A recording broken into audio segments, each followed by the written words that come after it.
Good afternoon, everybody. My name is Jean-Philippe Lialce. I'm an assistant professor here at the School of Chemical Engineering at the Department of Process Engineering. It's a pleasure to welcome you to our third edition of the 2025 Graduate Seminar Series. This event was created to help promote research in other institutions and bring our students closer to foreign researchers. So you can see this is a networking strategy to promote the internationalization of our graduate program in chemical engineering. And when we talk about networking, this includes both our very distinguished speaker, Rebecca Grekin, and networking among the students themselves.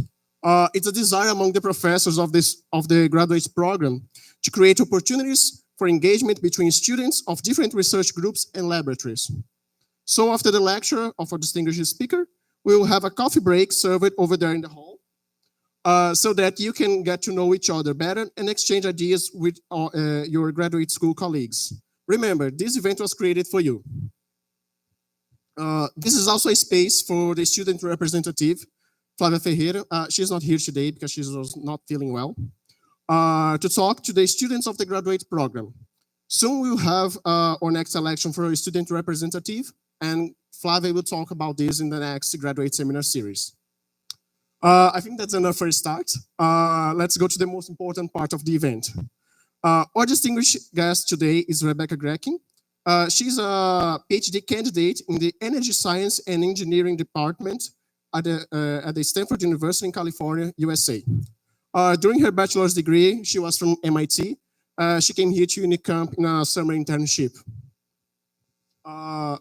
In her research, she focuses on optimizing energy use in commercial building by refining HVAC operations with location and weather-dependent parameters. Passionate about leveraging real-world data to reduce emissions, she also developed free software to calculate emissions from food purchases for Scope 3 analysis during her master's studies. The title of her talk today is Using Real-World Data for Identifying Low-Cost Emission Reductions from Food Purchasing to Commercial Building Air Conditioning. Rebecca, on behalf of the director of the School of Chemical Engineering, Professor Giselle Noriller, and the dean of the graduate program, Professor Melissa Vieira, I would like to thank you for being here today. Welcome, the floor is yours. I ask you to present to the presentation close to that screen over there because they are recording, okay? So yes, you can use the microphone.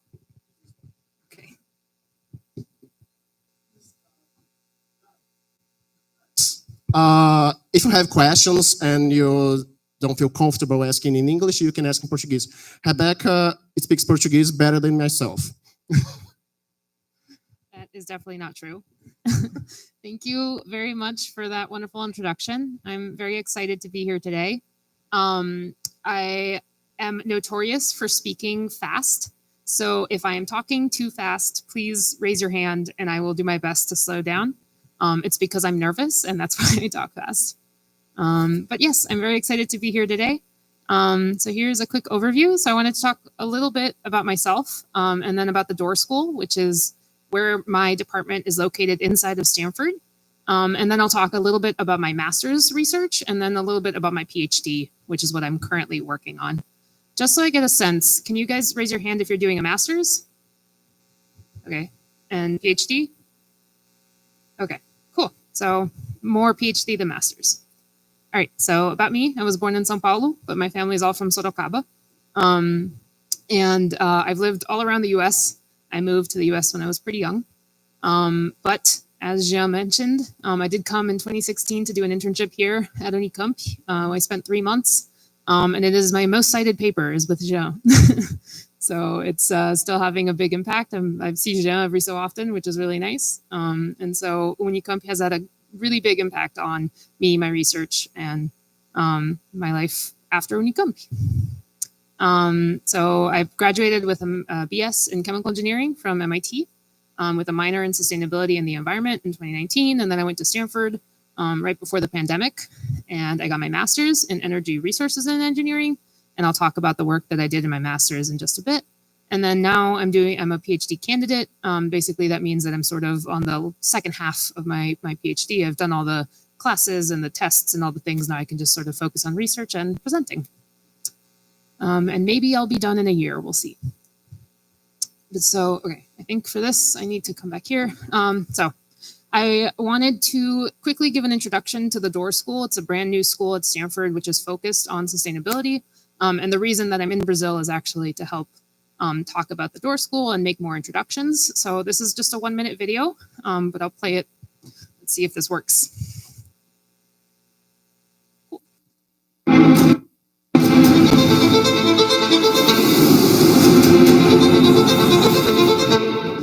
To match the scale, complexity, and urgency of sustainability, we must be bold and reimagine academia.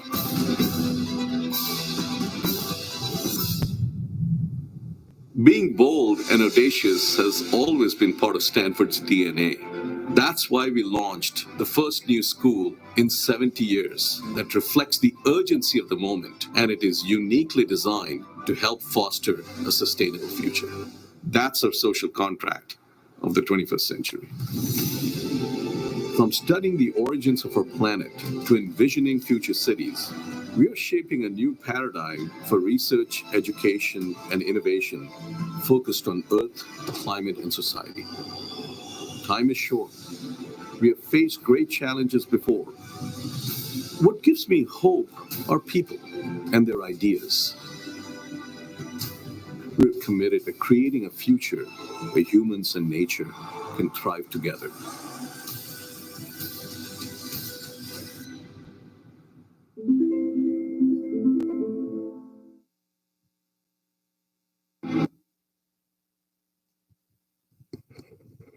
That was just a quick intro. The idea is obviously this is the work that's happening at Stanford, but it's also topics that I think are really important to incorporate into your research if you are interested in sustainability. So the Door School sort of has this unique approach to research, which combines departments and programs such as departments that I'll talk about in just a second, institutes, which are sort of interdisciplinary groups that then bring together researchers and professors from several different departments to work on specific problems. And then the Sustainability Accelerator, which is more focused on startups. And so trying to get the research that's happening at Stanford into a form that it could then spin out into a startup or something that could actually become larger than just the university. So these are the departments that are part of the Door School. I'm part of the Energy, Science, and Engineering department that's right here. The institutes and centers are made to sort of create that connective tissue across Stanford with external stakeholders. And so companies will come in and sort of either fund or help guide research. And they bring together students, staff, and faculty from across campus. And this has been something that's been really important for me is sort of the interdisciplinary nature of my work and trying to understand how my work can actually impact things larger than just my direct research. And I'll talk more about that in a second. So there's 3 different institutes and centers at Stanford. If you want to learn more about the Stanford Door School, you can follow that QR code. It goes to the main homepage, and the Sustainability Accelerator, which is aimed to speed up the transition of the research into scalable technologies. And so these are the research focuses at the Door School. So there's platforms and tools for monitoring and making decisions, cities, nature, risk resilience and adaptation, food, energy, water, and climate.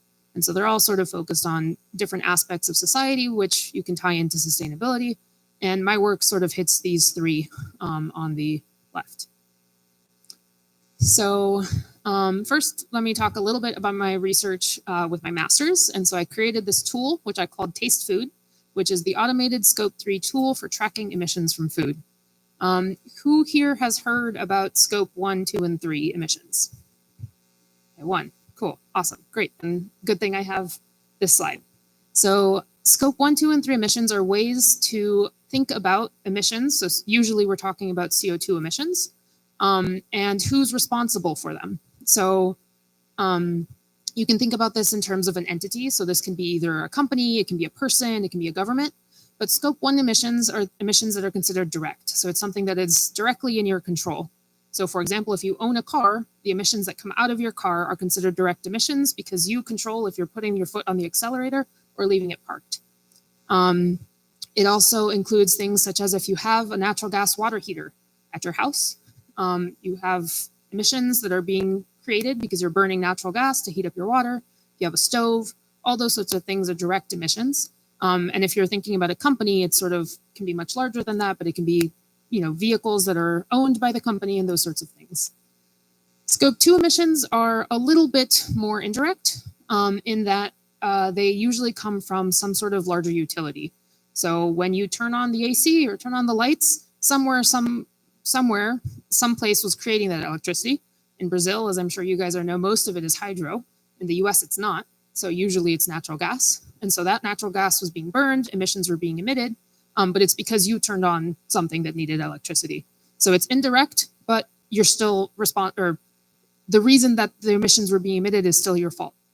And scope 3 is what I call everything else. So it includes 15 different categories, which are listed here. But for example, and this is something that I hadn't really thought about until I started my master's, but the chairs that you guys are sitting in had to be produced. And in order to be produced, they also used electricity, they used materials, they have plastic, so some oil was refined. And all of those steps in that process required emissions to be emitted. But you're not really thinking about it because right now, while you're using them, they're not emitting something. And so those sorts of things are called scope 3. And so it can be from purchased goods, which is anything you purchase. It can be from the waste that you produce. It can be business travel if you're a company.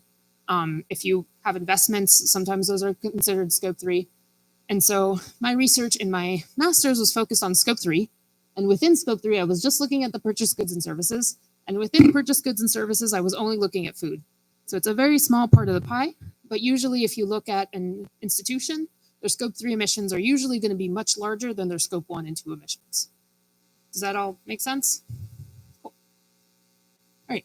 So why was I looking at food? So one, food is a huge amount of emissions for the entire world. There's a lot of farming. Everyone has to eat, right? And so when we produce food, we have emissions associated with that, which can come from, the tractors that have to go on the land, transportation to wherever it has to go. And so those emissions are actually almost a third, or a little bit over a third of all other anthropogenic emissions. You guys familiar with anthropogenic? Human-caused emissions?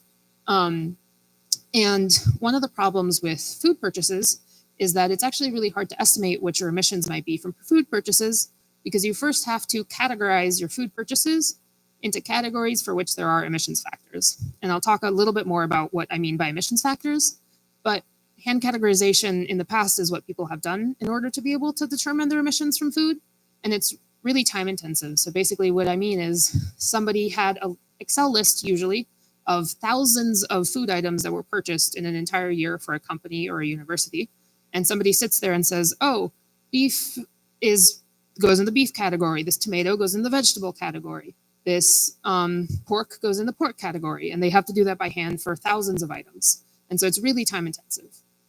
It's also error prone. People are doing this by hand. And so if the same item shows up in line 3,000 and then again in line 6,000, they might not remember exactly how they categorized it in the past and might categorize it differently. And also, sometimes if you're reading quickly, something that might say no beef, you might miss the no, and you might actually categorize it to beef. And it's not reproducible because usually if somebody did this time-intensive process in the first year, they're usually not going to volunteer to do it again the second year. And so you often have different people that are doing this from one year to the next, and different people categorize things differently. And so in terms of life cycle analysis and emissions factors, so this is an example of who here is familiar with life cycle analysis? Okay, so I'll go through this. So the idea behind a life cycle analysis is you'll take a product or a process and you'll look at every single step that's associated with the production of that thing. And so here, this is for food, so you have land use change. So basically, if you took a piece of land that at some point was forest, you cut down the forest and now it's a field for growing corn or whatever it might be, the emissions associated with changing it from forest to field would be land use change. Farming, and so that's things like the tractor. There's animal feed, so if you're producing beef or pork or anything like that, they actually eat food. And so there's actually emissions associated with producing that food. There's processing. So if you want flour, you have to actually take the wheat and then you have to make it into flour. There's transportation to wherever your supermarket is. The retail, so while it's at the supermarket, your supermarket probably has air conditioning, other things like that. And then finally, the packaging. So if things are, wrapped in plastic and things like that. And then actually, if you keep going from here, you also have the waste after that food has been eaten. And what happens to the waste afterward also affects your life cycle emissions. And so doing something like this for a single item can often take an entire PhD.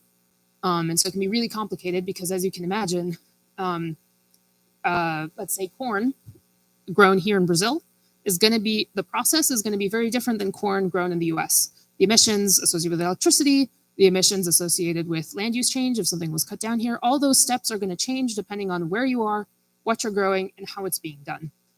And so if you want an emissions factor, which would be the number that's associated for how much emissions were released for that single item, if you want something that's really accurate, you have to do this process for every single item.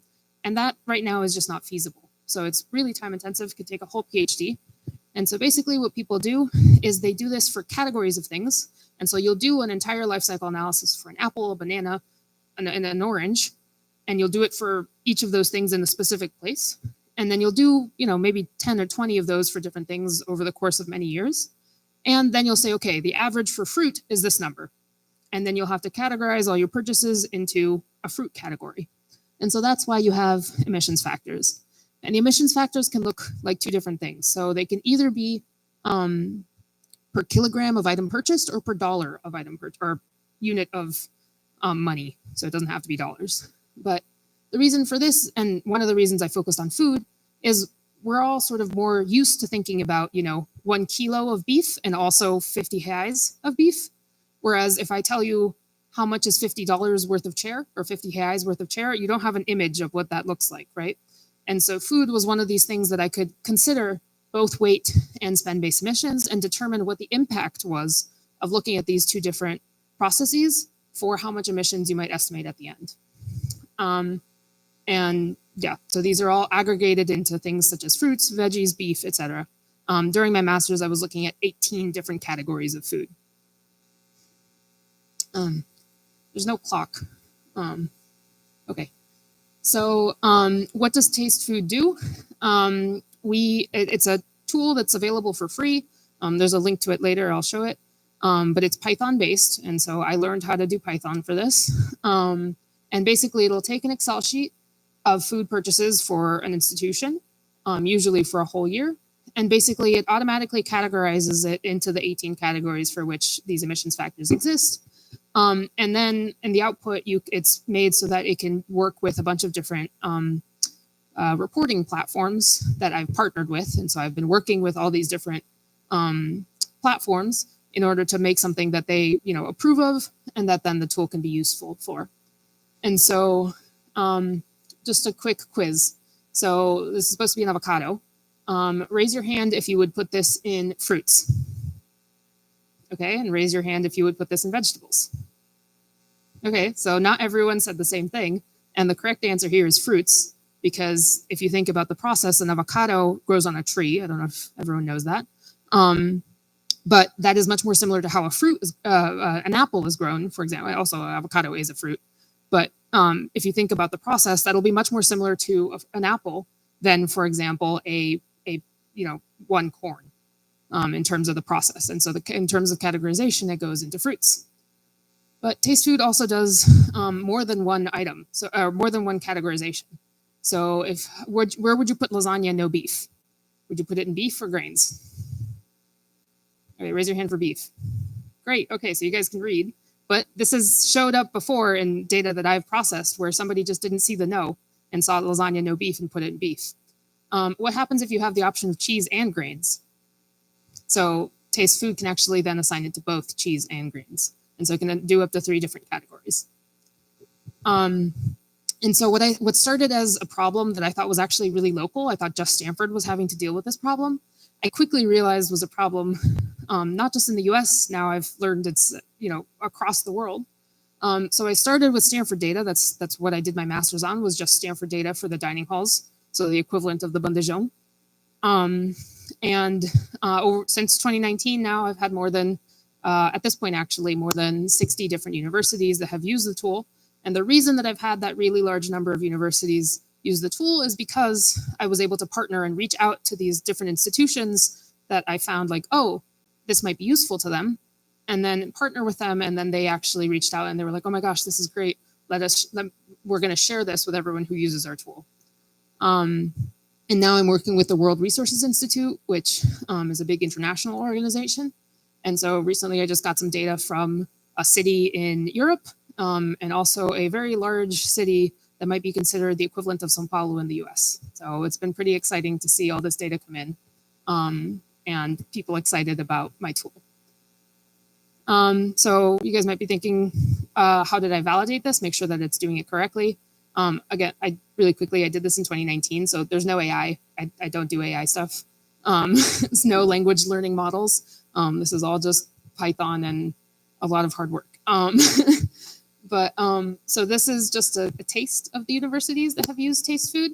And so a lot of these universities where I was able to partner with, they gave me data that they had previously hand categorized, and then I was able to do comparisons with my tool. I gave the tool the same data, categorized it, and looked at the differences. And one of the really hard parts about that, and this is one of the reasons why working with real world data can be difficult, is again, I wasn't trying to get the difference between what had already been hand categorized and the output of my tool to 0. I wasn't trying to get them to be the same because there were mistakes in the hand categorized data. And so this is one of the things that can be difficult about working with real world data, but it can be very fulfilling because if you get it right, you can get a lot of people interested and excited. Really quick, this is just a Stanford case study. So here at the bottom, you can see the 18 categories which Taste Food categorizes to, and this is a screenshot of what the website looks like. And again, it's free, so anyone can use it, as long as it's for research and you are not making money off of it.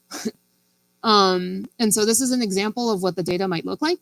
And so you'll have some amount of item names, you'll have some amount of pounds or another type of weight.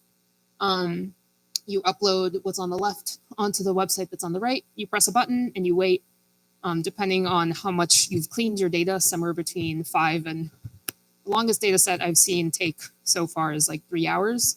But you don't have to be on the website you can just leave it open and go do other stuff.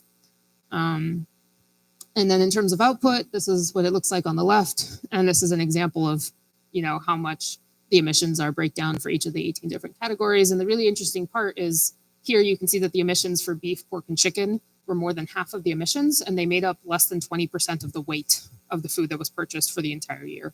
And so your decisions about what you eat when you go out to eat can make a huge impact on the emissions. If you're thinking about, how can I reduce my impact on emissions in the world? So that's the link to Taste Food if you guys want to try it. And I'll pause here for a second for questions because the next part is very different because it's my PhD. So if you guys have any questions, like Gina said, I encourage you to try to ask them in English, but if you really want to do it in Portuguese, that's okay.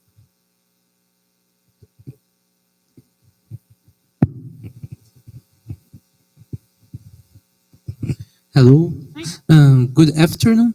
I have a question about when you do scope 3 for measuring impacts, usually who wants to be responsible for the emissions?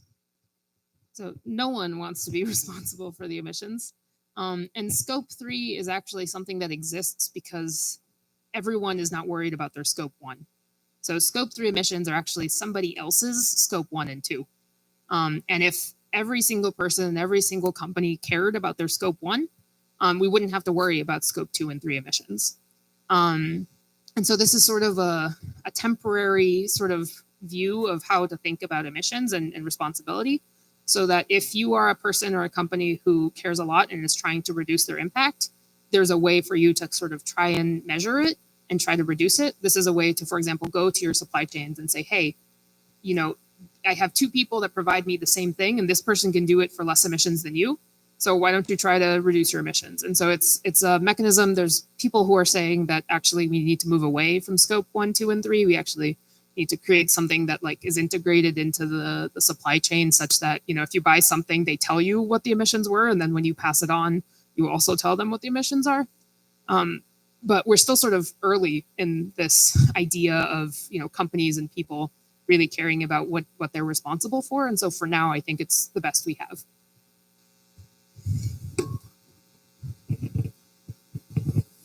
Good afternoon.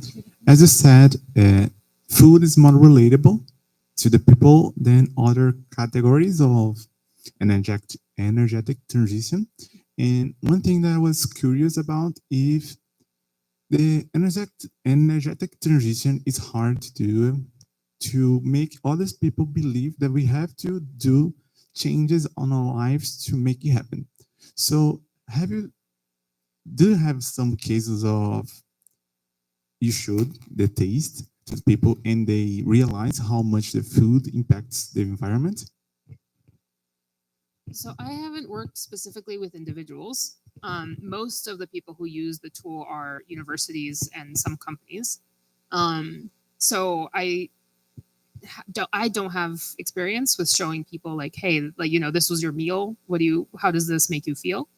But for example, the dining hall at Stanford has done studies where basically they help show, like, they put how much CO2 is in each of the different things that are available to be eaten. And it sort of depends a lot on culture and where the university is in terms of how big an impact that can make. But things like saying meat is opt-in instead of opt-out is a lot easier. So having a base food of like vegetarian options and then having meat in the back, and if you ask for meat, you can have it. That has a huge impact on how much emissions are associated with like a dining hall or a meal. And so I haven't worked specifically with that, but there's a lot of people that do. The emission factor, the difference between the emission factor between pork, chicken, and beef is very large, or no? And when people think in reducing the emissions for the dining options, do they shift from one protein source to another? So the difference between, so beef is the biggest. So this is actually in order. So it's beef, pork, chicken. Fish isn't quite the next one, but beef is about, if I'm remembering the numbers correctly, like 2.5 times pork. Pork is like twice chicken, etc. And so here you can actually see that there's a lot of chicken that's associated with the emissions. And the reason behind that is actually because Stanford has done a lot of work, the dining halls, to shift from beef and pork to chicken. And so this is actually already post change. One of the changes, they've done a lot of different things, but basically they used to serve a lot more beef and pork, and now they serve a lot more chicken, and that's why the chicken is chicken every day is better than beef every day. I mean, if you guys want something to like do yourselves, what I do, I still eat beef. I am Brazilian, but I don't cook any meat at home, and so I only eat beef or pork or chicken if I'm out, and that's one of the ways that I've found is easiest for me to reduce my emissions from food is basically just have those sorts of things less, but I still have them sometimes.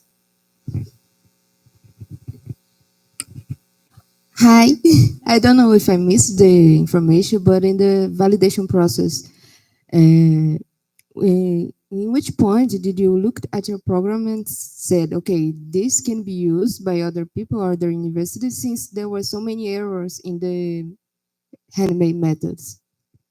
Yeah, so basically I decided the point at which I could release it to be used by anyone was when I had no more hand categorized data to compare it with. So basically the hand categorization, like I mentioned at the beginning, is very time intensive. So actually it was prohibitively time intensive, such that most universities weren't even looking at their food because they didn't have the resources to let one person categorize these things by hand over, several weeks. And so there were 8 universities that had data that had been categorized previously that shared that with me. And once I did that and did the checking and made sure and looked at the differences between the two, once I decided that the tool was, doing well enough that it was actually categorizing things correctly, I started putting it online. And basically every time somebody runs any data through it, I look at the data. It's not as thorough as it was, when it was just starting, but I look at the data and make corrections as time passes based on new data that comes in. So the website actually at the bottom, it says when it was last updated. And basically every time some data comes in, I'll make like 1 or 2 corrections, which usually at this point are pretty minor. but basically the tool is only improving, and I prefer that universities are able to start looking at this, even if it's not perfect, than them not even looking at it because they didn't have access to a tool such as this one. Does that answer your question? Okay, so let's go to the next section. Okay, so now changing gears completely, basically. It's still using real world data, but now this is my PhD.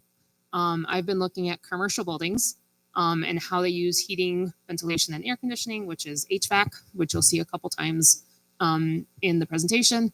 And this is sort of particular to the US in that the US doesn't have these guys. And I'll talk a little bit more about what the systems in the US looks like. But my research does not necessarily apply to this type of air conditioning system. So HVAC systems serve a bunch of different purposes.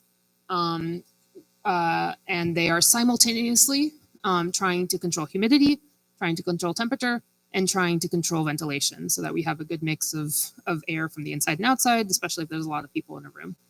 And my work focuses on humidity and temperature. I'm not focused on the ventilation part. And so HVAC and air conditioning for buildings consumes a lot of energy. So in 2021, it was 12% of the global final energy was for heating and cooling of just commercial buildings.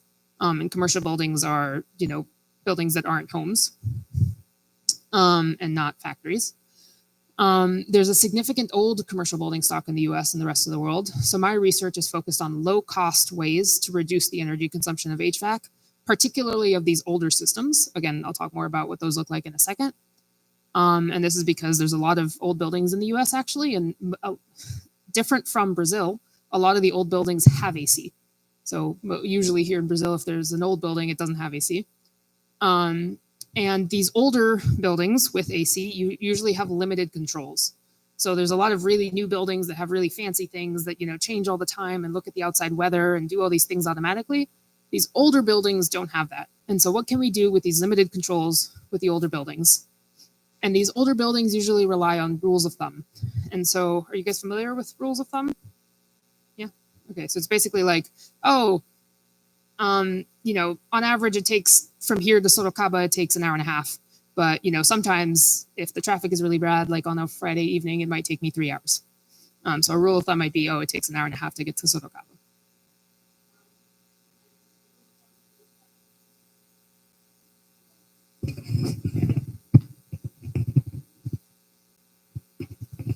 Is this one? Yeah, okay.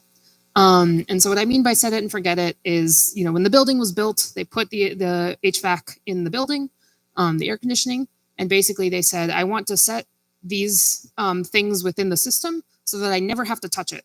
So even if it's really bad outside or really cold outside or whatever might be happening, the building is going to be okay. And so the idea is you never want to think about it. And basically these rules of thumb were usually developed when energy was cheap and people didn't care so much about emissions and the impact on the world. So, whoops. Okay, so this is going to get a little technical, but this is how air conditioning works in the US. And it's important to the rest of the presentation. So I'm going to take a little bit of time here. But so there's a lot of different moving parts. And basically, I'll focus on different parts at a time, so don't worry. So first, in the US, usually in a large commercial building, you'll have something called a chiller. Yes, okay. So you have a chiller, and the chillers take in electricity and usually make cold water. And then that cold water gets sent out to the buildings. So this is now inside of a building. And you have something called an air handling unit. And these things are really large. So they can be, the size of sort of this stage. And they take in a mix of outside air, recycled air from inside the buildings, and then they also take the cold water that's produced by the chillers. And basically what happens is the cold water is in a cooling coil, the air is flowing over the cooling coil, and this reduces the temperature. This is pretty basic chemical engineering. And what happens when you cool down air that particularly might be coming from outside and might be cold, you're going to get condensation, right? Because colder air can hold less water in the air. And so then what happens is you have dehumidified supply air. So now you've cooled down the air. Usually this is cooled down to 12.8 degrees Celsius. That's the rule of thumb in the US for what temperature this should be. Great, I had it written. And basically then that air gets sent into the room. But before it goes into a room, it goes through something called a VAV. You don't have to know the name.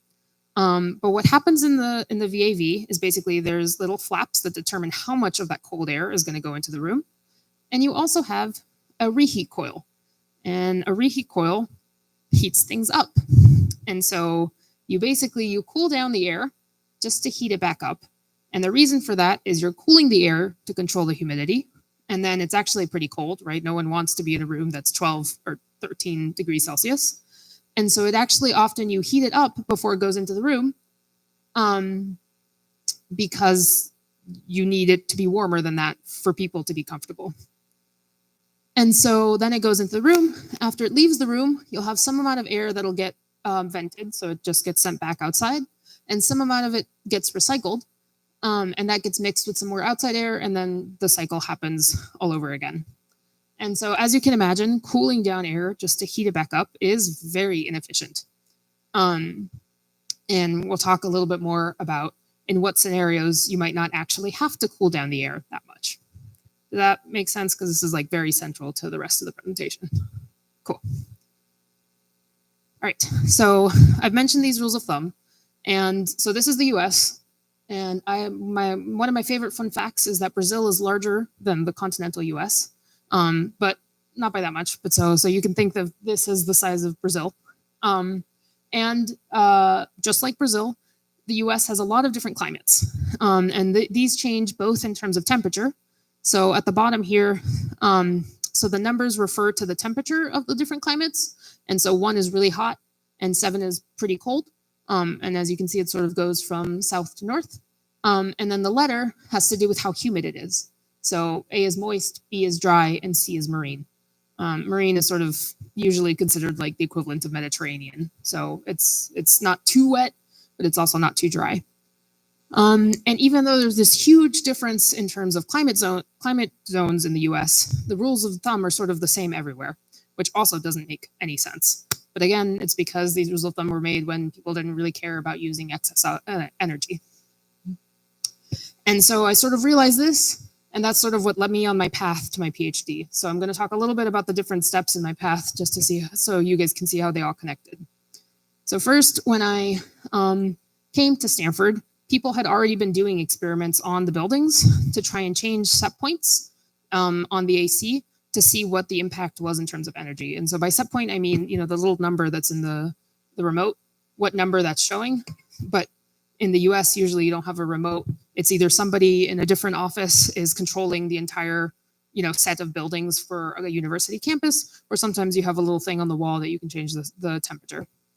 And so they were doing experiments, and basically they realized that if you increase the set point by 2 degrees Fahrenheit, which is the equivalent of 1.1 degrees Celsius, in offices, they saw a 28% reduction in chilled water load. So again, you need cold water to cool down the air. And so the amount of cold water that you needed was reduced by 28%. And in labs, it was 4%. And that's because labs have more outside air that comes in. And so the amount of savings was less. And then here you can sort of see during baseline, so when there were not experiments running, what the chilled water load was. And then with experiments, you can see that for the same mean daily outside temperature, the chilled water load was reduced quite significantly. And so I thought that this was cool. But as you might imagine, Stanford has pretty new buildings and pretty fancy controls.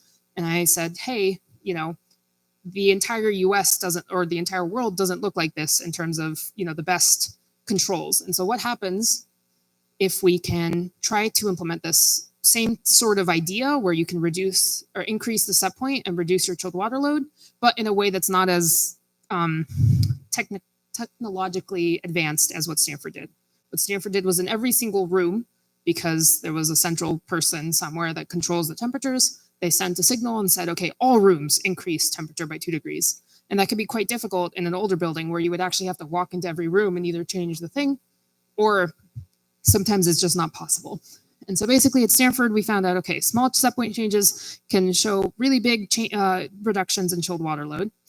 And so what I did was I went to a building in New Jersey, which is on the east coast of the US, which is a lot more hot. It's a lot hotter and a lot more humid than at Stanford, and thought, okay, can we do things instead of at the room level, at the air handling unit level, which if we think about back to that diagram I showed is sort of that middle part where the chilled water comes in.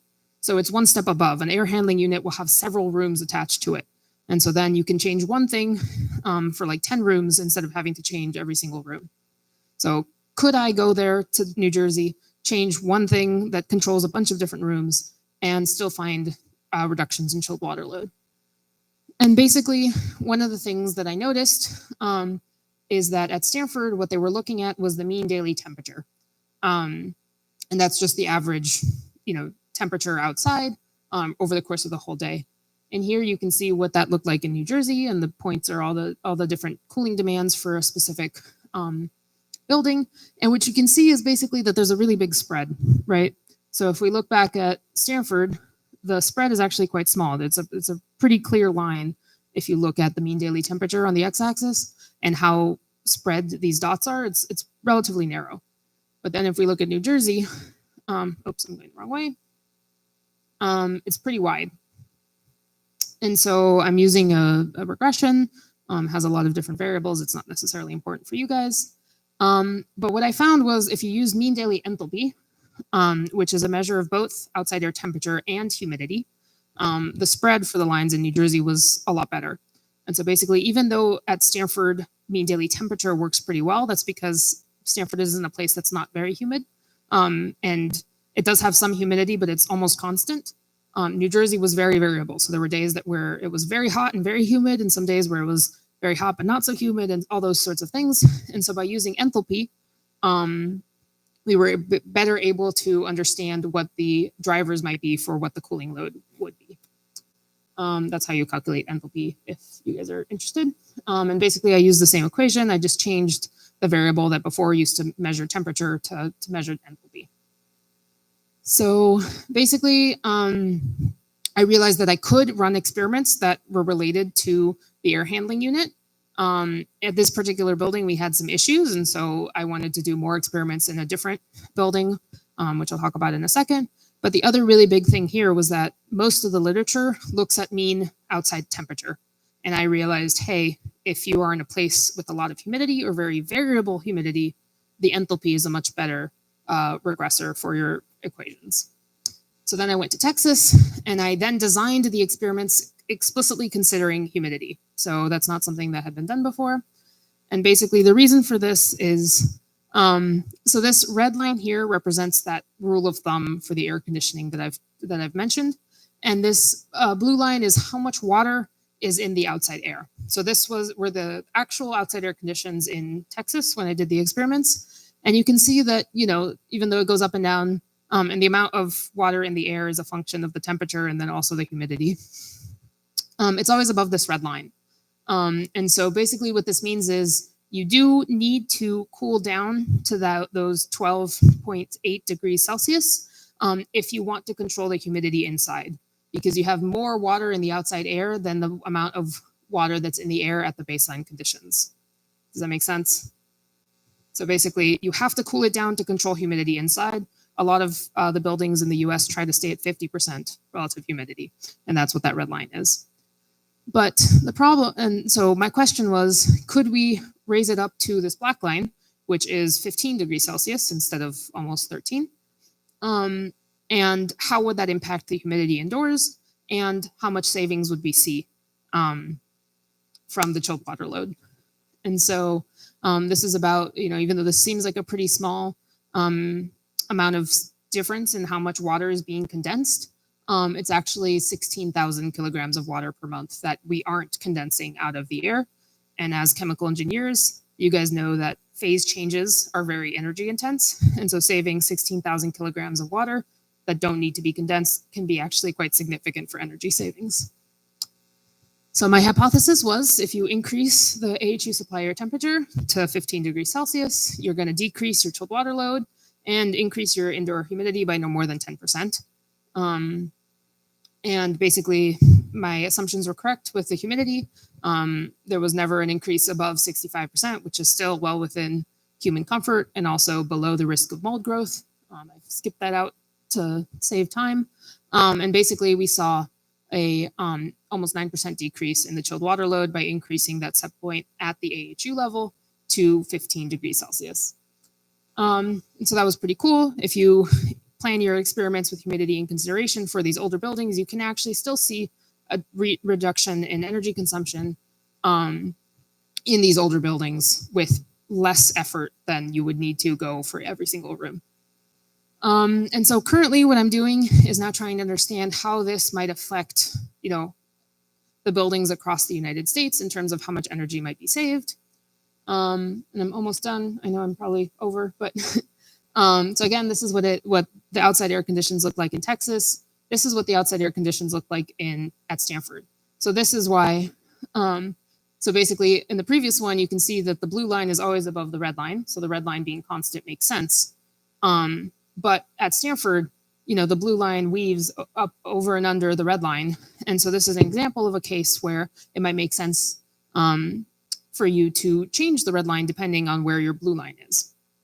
And so you have two sorts of scenarios. So one, you have the scenario where the outside air has more water than this red line, which is what represents your 50% relative humidity at what is considered sort of a room temperature. And basically, in this scenario, you can save cooling demand if you're okay with increasing your humidity slightly inside the room. Basically, you can increase that set point temperature. That means you're going to condense less water. And if that's the case, your inside air is going to be a little bit more humid, but you're going to save energy. And you have a second scenario where your outside air has less water than what would be at this red line. And basically, that means you can increase your temperature without having to worry about the humidity, because your outside air is already dry enough. And then you don't have to cool down just to warm it back up. And so in this case, you can save cooling demand without needing to increase your indoor air humidity. And so my hypothesis for this part of my research is basically significant energy savings can be achieved from location-specific and time-specific set it and forget it parameters for HVAC operations. So basically, based on what's happening outside, you might actually be able to increase your set point and save energy without affecting your indoor air humidity. But again, these are older buildings, so I was thinking about, very small number of changes to the set point. So something, a maximum of 12 times per year, so once a month. And so I'm using two different tools. So one is a tool that's based on a NASA weather data set. And so it has humidity and temperatures. It actually has humidity and temperature for the whole world. I'm looking just for this project on the contiguous US. And then I'm using what I talked about earlier in the model, in the presentation. I've created a model that looks at what the enthalpy is of the air at all these different points, and basically say, okay, if the enthalpy before and after the air conditioning, the difference between that is how much energy was extracted and how much chilled water you needed. And so with this model, with real data from a building, I can estimate what is the chilled water load for that building. And so those are my two tools. I've checked that the model works. This is real data compared to what my model has said. And I tuned a couple of different parameters. And I have some assumptions that your room is at 22 degrees Celsius about, and that you can change your set points somewhere between 0 and 12 times a year. And that's what the set points look like. So basically, I have scenario names. The number is how many times a year you're changing it, and the letter refers to when during the year you change the set point. And so this is sort of set it and forget it version 2. So at the bottom here, you can see we're changing it 0 times. So basically, where in the US is it never humid enough that you need to worry about the humidity inside? And violation, so this is basically what I said earlier, where depending on your outside air conditions, you can change your set point higher, but then you're going to have higher humidity indoors. So a violation would be 1 day of having a higher humidity. And again, that higher humidity is no more than 65% humid, still well within human comfort. And so here, it's 0 changes, 0 violations. You can see it's pretty small in terms of land area, but the savings you can see is actually quite high. And so these are the places where you could change it to 59 or 15 degrees Celsius forever and have savings and never have to worry about it. But it's pretty small, so can we do better? So now if you're allowed 24 violations, so that's 24 days over the course of the entire year where humidity instead of being 50 is 65, now you suddenly get a much larger amount of the US that you could change the set point. And if you're okay with 24 days of slightly higher humidity, you have, quite large savings of all the way up to 18% normalized cooling load savings. And then if we flip it and say, okay, if we change it to 59, how many days of violation would you have over the course of the year? So that's what's being shown here. And so you can see that, most of the US could go with up to 160 violations. And that's okay. If you look at the literature, there's actually no real reason for why the humidity has to be 50%. The mold growth only starts to become a problem at 70. I took that part out of the deck because I thought there was already enough stuff. Happy to talk about that more if you want. But basically, if you're at a humidity of 68%, then you have to be at those conditions for 340 consecutive days for there to then be risk of mold growth. And so, if you're all the way up here, that's when you start to get a problem. And there's a very small amount of the US that actually would have to worry about that. And now if you are willing to change your set point more frequently, so this is from 2 to 12, and again, the number here is the number of times you're changing per year, and the letter is when you're changing over the course of the year. You can see that up to 12, you start to see some amount of savings also on the eastern half of the US. And that's super exciting. So at 12 times, so once a month, you start to see that 72% of the continental US has an opportunity for savings from increasing the temperature during specific months where it's actually not that humid outside. And this is just a comparison. So if you were to have the really fancy building that can change the set point every day based on what's actually happening outside, this is how much savings would be your maximum by changing it every day. And then compared to changing it just 12 times a year. So you can see that obviously you can see a much bigger difference, a much larger amount of savings on the right. Yes. But the problem is that having the new and sophisticated software that controls your systems costs a lot of money. And so this is not something that's going to make a lot of sense to a lot of buildings because they just don't have the funds to apply to, retrofitting the entire building. And so instead, if you have somebody walk into a closet and turn a knob once a month, you can have this much savings.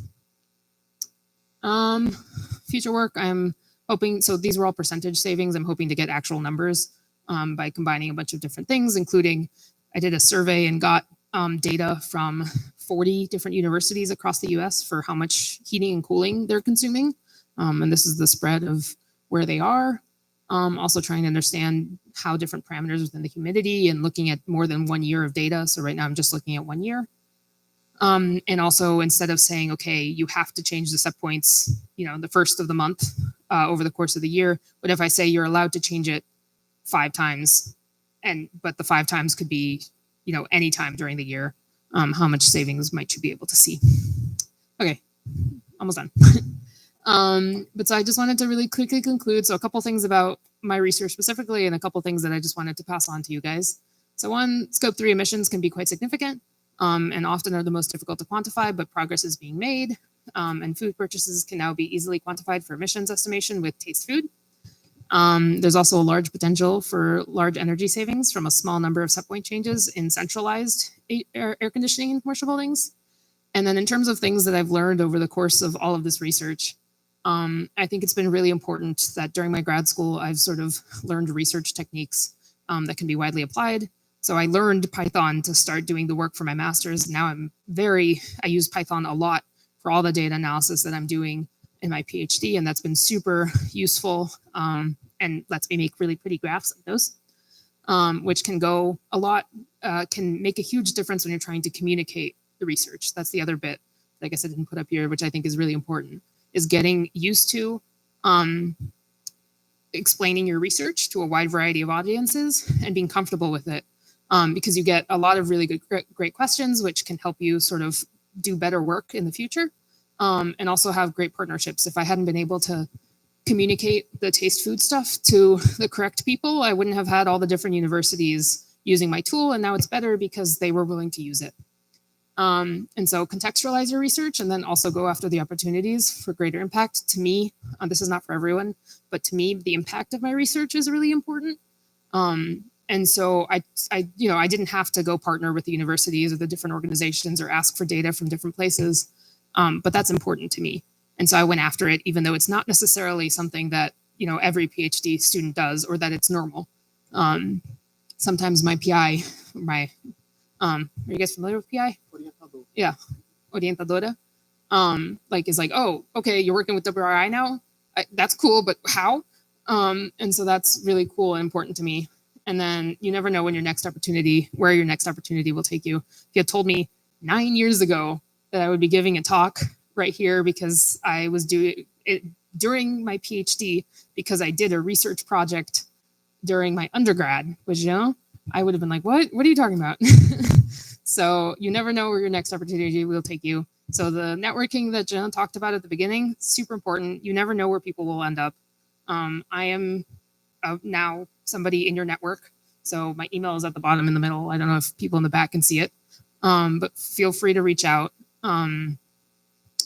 If I don't answer the first email me again, and then I'll answer the second one. But yeah, thank you guys for your time. I know it's Friday and late, but happy to take any more questions. Okay. Guys, thank you very much, Rebecca. It was an amazing talk, not only interesting subject, but also very inspiring. I think that this aspect that Rebecca talked here is very important because you said that 12% of the emissions come from heating and cooling of buildings, right? 12% of global final energy consumption. Global final, yes. Which is not emissions. Okay, yes. And of course that means a lot of emissions because, yes, they are not very efficient. Yes. And then if you take like reductions of 10%, let's say, maybe this is equal to the emissions of the aviation sector. Emissions of the aviation sector, they are about 2%. And there are a lot of people talking about reduction in emissions in the aviation sector. So there are things that you can do like in a very big country like the United States. Or Brazil. What? Or Brazil. Or Brazil, but yes, but we don't have a lot of problems here in terms of emissions because most of our energy that is used in heating and cooling, let's say, because almost no one uses energy for heating here in Brazil because it's very warm. And when we use is also electricity, and the electricity in Brazil is very environmentally friendly, let's say, right? But for countries like the US or in Europe, this is very important. I have a question. Did you check this if there are if the HVAC systems in Europe, they are very similar to the US? It depends a lot. I think Europe is more generally closer to Brazil, actually, in terms of they've retrofitted older buildings with these sorts of things. Obviously, it's going to be, as things keep getting warmer, we're going to have more cooling. But it also depends on where in Europe. There are definitely some places that are closer to the US than others. But I haven't started looking at Europe too much, but I do think that there is some opportunity in Europe. I don't know how big, and I don't know how, I think it's a smaller percentage than what the US has. Southern Italy is very close to Brazil in terms of using those guys. Okay, questions? Have I put everyone to sleep? So, no questions? Okay. Guys, another round of applause for Rebecca, please. Rebecca, I have here a little souvenir from the School of Chemical Engineering for you. It's a coffee mug. Thank you. Okay, and I want to take a picture.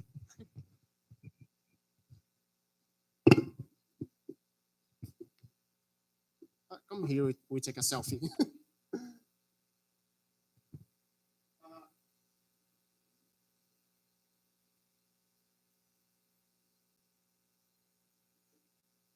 That's great. Rebecca, thank you again. And guys, enjoy the coffee break. Thank you very much and have a nice weekend.